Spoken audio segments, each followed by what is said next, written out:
Lana Turner was an imitation of life, Peter. A beautiful Broadway star ascends to the heights of fame while her dark skinned maid raises both their daughters. Household assistant. Um, okay. The character has a light skinned daughter who doesn't see herself as black. So she spends the entire movie running from her mother and trying to pass as white. Are you familiar with the theme, Jaquan? You're one up on me with the Lena Turner movies. I've watched it over 10 times for a book that I'm writing. What's your book about? The struggles of black actresses in early Hollywood. I got the idea from reading the diaries of my great grandmother. She was in a lot of movies from like early 40s all the way until she died. Anything we would have seen her in? It's a Wonderful Life. With Jimmy Stewart and Donna Reed? Really?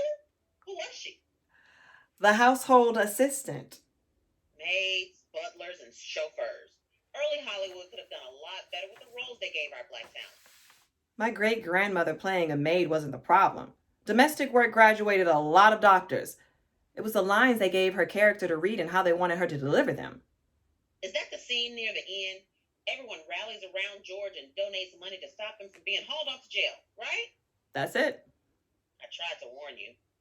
I've been saving this money for a divorce if I ever get a husband. That sounds worse coming from a gay middle-aged white man. Middle-aged? It sounds like a much-needed book. Good luck with it. Put my family down for 3 advance copies.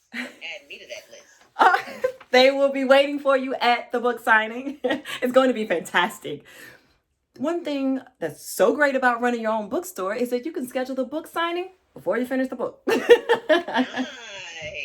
A sister with her own business. Yeah. How long have you had it? Well, my dad ran it for over 30 years. Every storefront on our block has gone from being a beauty shop parlor to a candy shop to a clothing store back to a beauty parlor. But the Frederick Douglass has always been a black owned, black operated, black bookstore.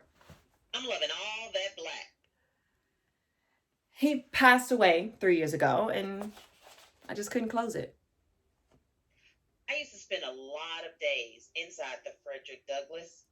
I guess it's been a while. Knowing that I couldn't afford to buy many books, your dad would sometimes tell me to hold on to my receipt so I could exchange it for a new one. He used to do that for so many people in the neighborhood. Sometimes I still do it. It makes me think of him. Sorry to hear he passed. I completely missed Molly saying you owned a bookstore. So is Molly. I have learned more about global warming and underweight polar bears than she has about me. But don't get me wrong, I don't mind her visits to my bookstore.